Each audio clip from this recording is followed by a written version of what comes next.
And so all the chambers and organizations related, we went on a kind of crusade, and we pressed on all and every company. We visited them. We discussed it on newspapers, and it was really a big nationwide effort to convince companies to stick to this system. And we had a kind of consensus between government and economy about a very easy formula. Every young guy or young girl who wants an apprenticeship has to get one. And it's our job as chambers to convince our companies to provide these apprenticeship jobs.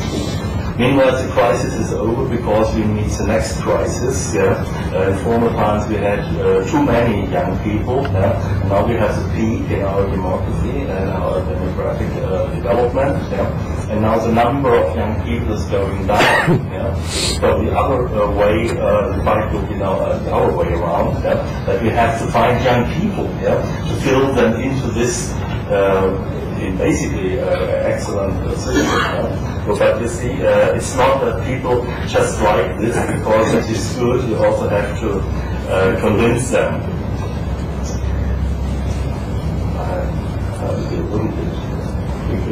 How does it work if a new occupational training scheme should come into existence, or an existing one has to be reformed?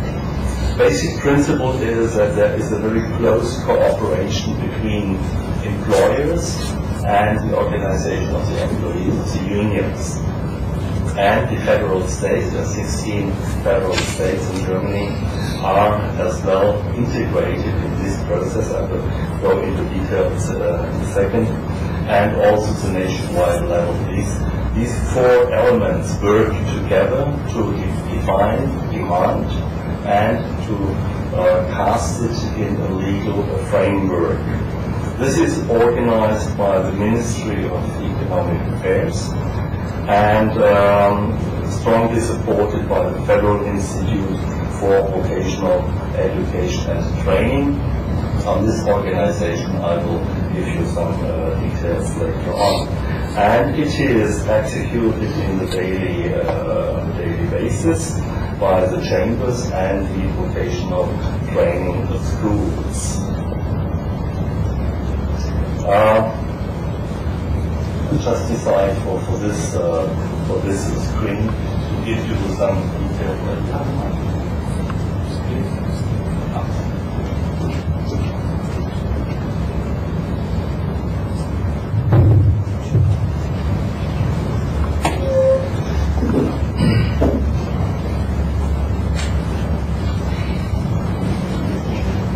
So the first thing is that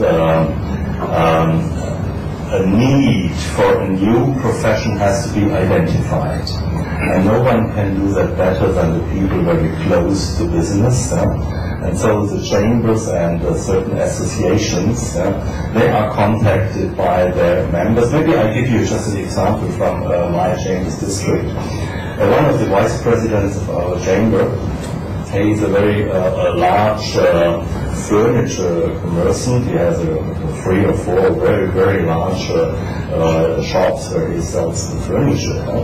And one of the elements of furniture is very complicated. These are kitchens. And I don't know how it is here, but in my country, you can say you will pay for your kitchen as much as we pay for your car. So if you are driving Mercedes, your wife will expect a certain kind of kitchen. And this is not just a table and a sofa. It is a large thing. And so if you pay 80,000 euro for a kitchen, you are not prepared to build it up yourself with a screwdriver and with a hammer at home. You expect someone to come and to completely integrate all these electronic elements of what we have today in the kitchen to produce an excellent steak. So there was a need to send people people, but these people, they just got a kind of daily experience, and Peter knew it quite well, and Hans started to understand how it works, but there was no real knowledge. And so this vice president came to the chamber and said, see, what we need is a new profession. Kitchens are nowadays so complicated that we need qualified people to set them up and have them tailor-made in the household.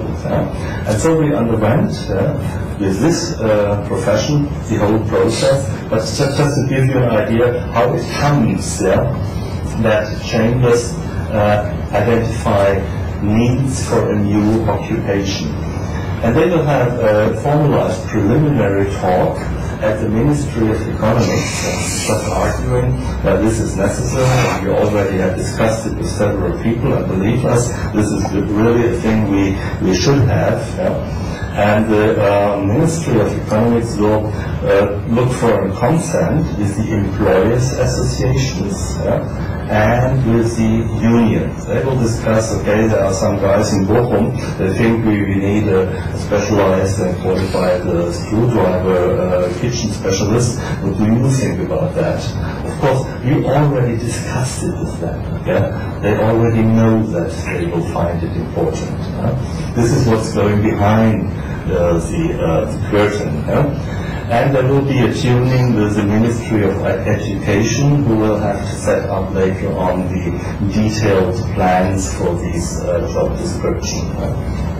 Okay, after this is green light, the Ministry will work out a general target for the new regulation. This is sometimes very simple. The idea is we need some specialists to do kitchens quite excellent. The training should be 2.5 years. It should be some competence in electricity, some competence in plumbing, some competence in, I don't know, whatever it might be. Okay, the yellow card. Okay, thank you. So, quicker.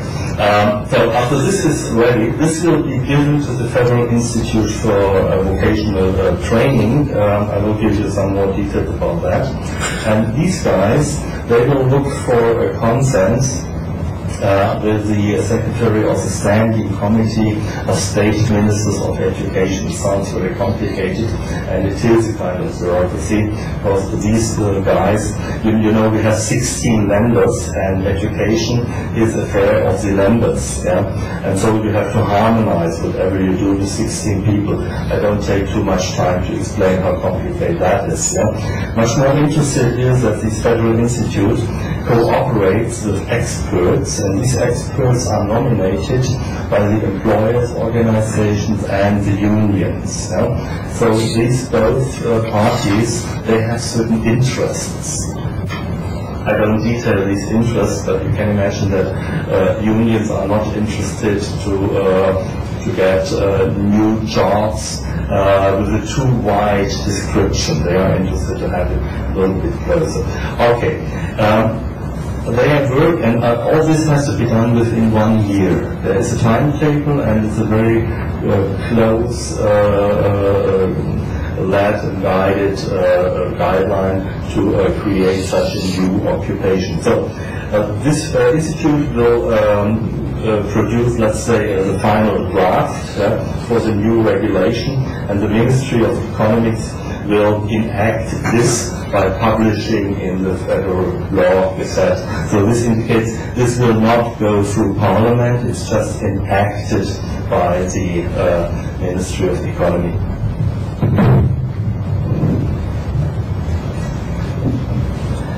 I told a lot about these